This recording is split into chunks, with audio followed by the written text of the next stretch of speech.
शंकर डमरू वाले, शिव शंकर डमरू वाले, शिव शंकर डमरू वाले, शिव शंकर डमरू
नमस्कार, आप सभी का स्वागत है अंतर शक्ति कार्यक्रम में।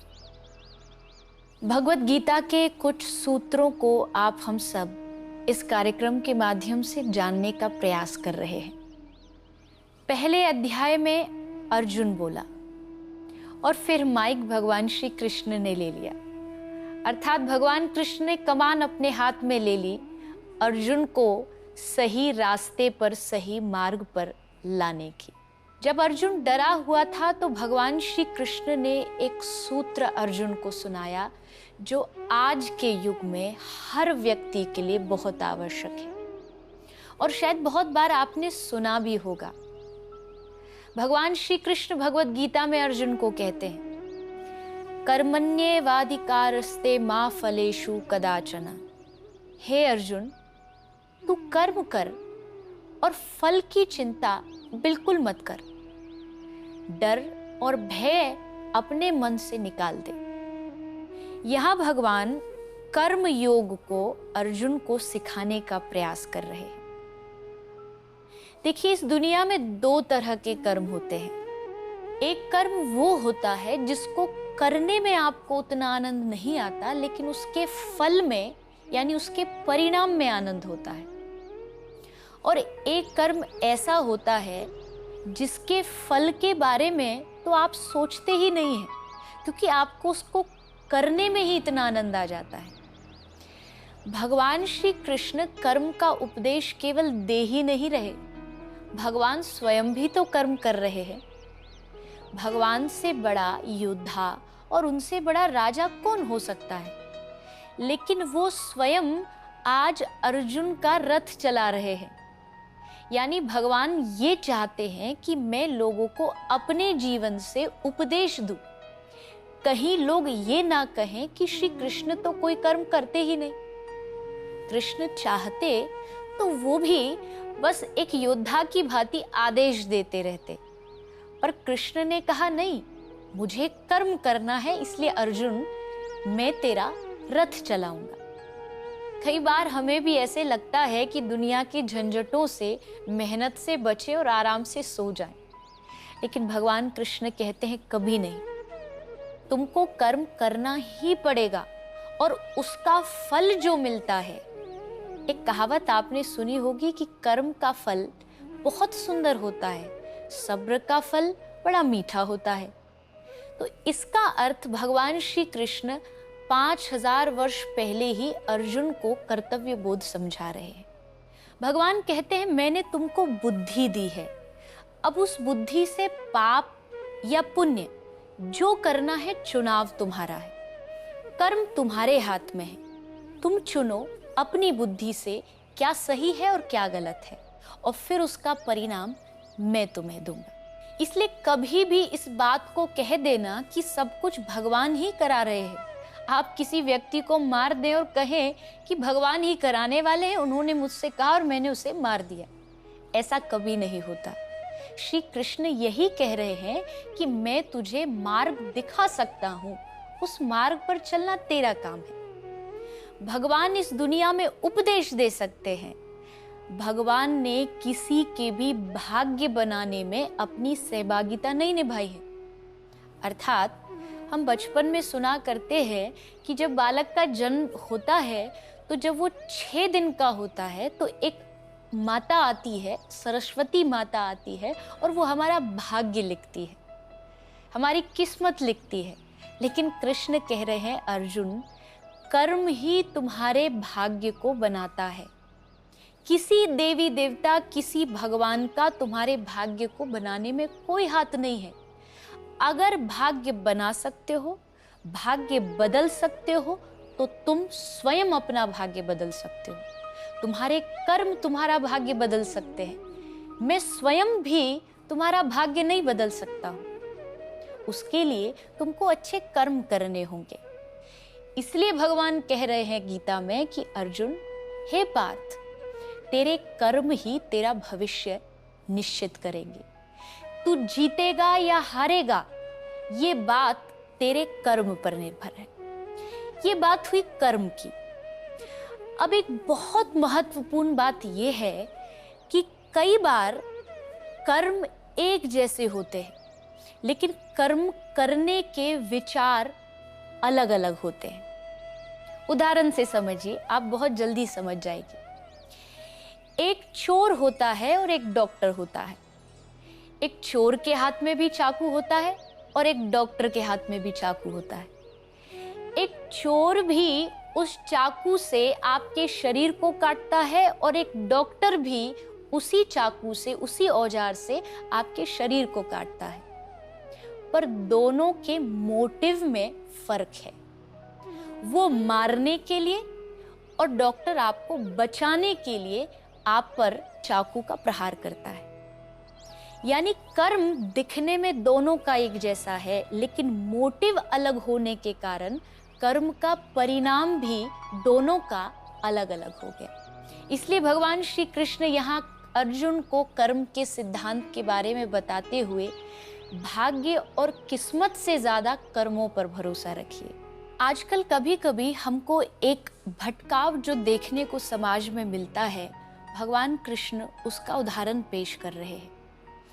हम कई बार अपने आप को इस बात से कोसते हैं, जैसा मैंने पहले भी कहा कि हमारी किस्मत खराब है, भाग्य खराब है।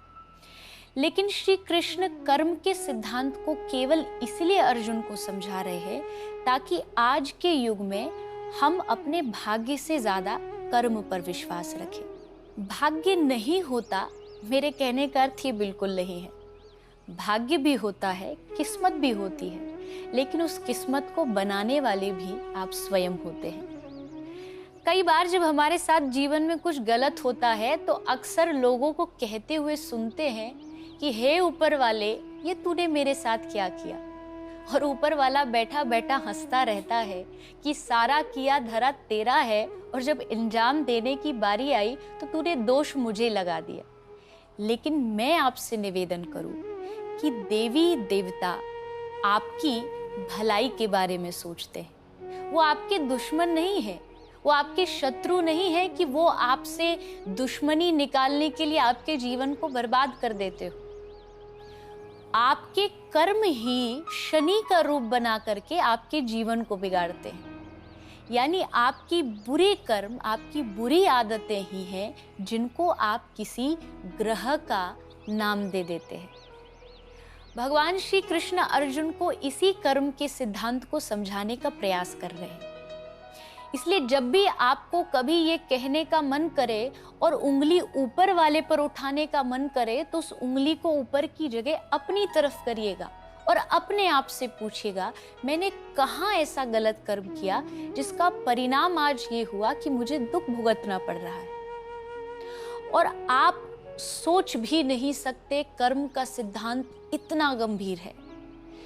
शास्त्र कह रहा है कि इसी जन्म में नहीं बल्कि हर जन्म के किए गए कर्म आपको आपके जीवन में साथ देते हैं। इस कर्म के सिद्धांत को समझने के लिए एक छोटा सा उदाहरण, जिससे आप समझ पाएंगे कि कर्म का सिद्धांत कितना गंभीर है।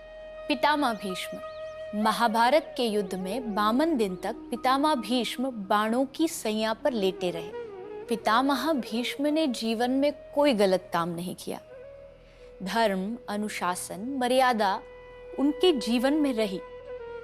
लेकिन इतना होने के बाद भी जब वो सैया पर पड़े थे तो पितामह ने श्री कृष्ण से पूछा, हे कृष्ण, मैंने इस जन्म में कोई गलत कर्म नहीं किया और इसी जन्म नहीं, मैं अपने पिछले 100 जन्म भी देख सकता हूँ और उन जन्मों में भी मैंने किसी को दुख नहीं दिया, फिर भी मेरे साथ ये इतना बड़ा दुख क्यों हुआ?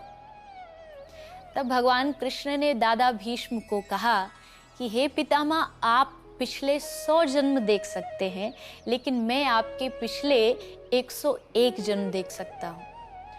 और उस जन्म में जो आपने देखा नहीं, उसमें आपने कर्म किया था। जब आप छोटे बालक थे तो आपने बाल्यकाल में ही एक कीड़े को लेकर के उसको कांटों पर डाल दिया था और उसका परिणाम आज 100 जन्मों के बाद आपको उसी रूप में प्राप्त हो रहा है।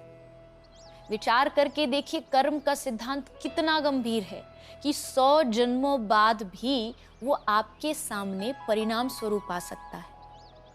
इसलिए मेरी आप सभी से प्रार्थना है, कर्म करिए, लेकिन उसको करने से पहले उसके परिणाम के बारे में जरूर सोच लीजिए। हो सकता है आपको लगता हो मैं चोरी कर रहा हूँ, कोई मुझे देख नहीं रहा और मैं बच गया। आप दुनिया की नजरों से बच सकते हैं, लेकिन आप विधाता की नजर से कभी नहीं बच सकते। आप अपने कर्मों से कभी नहीं बच सकते। शायद इस जन्म आपके कर्म का परिणाम आपको न मिले, लेकिन किसी न किसी जन्म में आपको उसको भुगतना पड़ेगा। जैसा न्यूटन ने कहा कि हर कर्म का इक्वल और अपोजिट रिएक्शन होता है। इसलिए कर्म करें, लेकिन सावधानी से करें। आपके कर्म से किसी दूसरे को तकलीफ ना हो, आपके कर्म से कोई दूसरा दुखी ना हो, क्योंकि अगर आपके कर्म से कोई दुखी हुआ तो उसके परिणाम स्वरूप आपको भी एक दिन रोना पड़ेगा, आपको भी दुखी होना पड़ेगा। इसलिए विश्व में, दुनिया में खुशियां बांटिए। खुशियां बांटेंगे तो वो खुशियां आप तक भी जरूर वापस आएंगी। ये था भगवत गीता का भगवान श्री कृष्ण के द्वारा उपदेश दिया हुआ कर्मयोग। आशा है कि इस कर्मयोग को जानने के बाद आप अपने कर्मों की ओर ध्यान देंगे। अपने भाग्य और किस्मत को दोष देने से पहले अपने कर्मों की तरफ जरूर देखिएगा। अगले एपिसोड में फिर मुलाकात होगी एक और भगवान श्री कृष्ण के भगवत गीता के सिद्धांत को लेकर के, जो हमारे जीवन और हमारे विचारों को बदल सकता है। तब तक के लिए आप सभी भगवत गीता का पाठ जरूर करिए और आनंद से श्री कृष्ण का नाम गुनगुनाते रहिए। जय श्री राधे।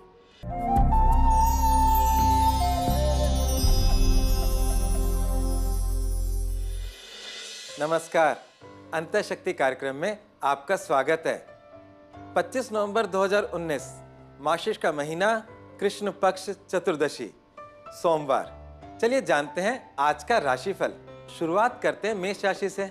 मेष राशि वालों के लिए आज के दिन उनके बिजनेस में उनकी आत्मनिर्भरता बढ़ती नजर आ रही है। नए कॉन्टैक्ट बनेंगे। दाम्पत्य जीवन में भी माधुर्य बढ़ता नजर आ रहा है। कुल मिला के दिन अच्छा है। अपने दिन को और बेहतर बनाने के लिए शिवलिंग पर जल का अभिषेक करें। अब बात करते हैं वृषभ राशि की। वृषभ राशि वालों के जीवन में आज परिवार के अंदर खुशियों का माहौल बना रहेगा। साथ ही साथ किसी प्रिय मित्र से मुलाकात होगी। आय के भी नवीन स्रोतों का सृजन होगा। अपने जीवन को खुशहाल बनाने के लिए किसी जरूरतमंद को भोजन कराएं। अब बात करते हैं मिथुन राशि की। मिथुन राशि वाले लोगों को आज करियर के अंदर चुनौतियों का सामना करना पड़ेगा। थोड़ा बहुत आज आपको धैर्य रखना ही होगा। इसके साथ साथ शिक्षा में भी अड़चनों के योग बन रहे हैं। उपाय के तौर पे माँ दुर्गा की पूजा और अर्चना आपके लिए शुभ फलदायी होगी। अब बात करते हैं कर्क राशि की। कर्क राशि वाले लोग आज पुरानी समस्याओं को लेकर चिंतित दिख रहे हैं। इसके साथ साथ शत्रुओं में भी वृद्धि हो रही है। ऋणों में भी इजाफा हो सकता है। इन सब परेशानियों से समाधान के लिए आपको माँ लक्ष्मी का कनकधारा स्तोत्र का पाठ करना होगा। अब बात करते हैं सिंह राशि की।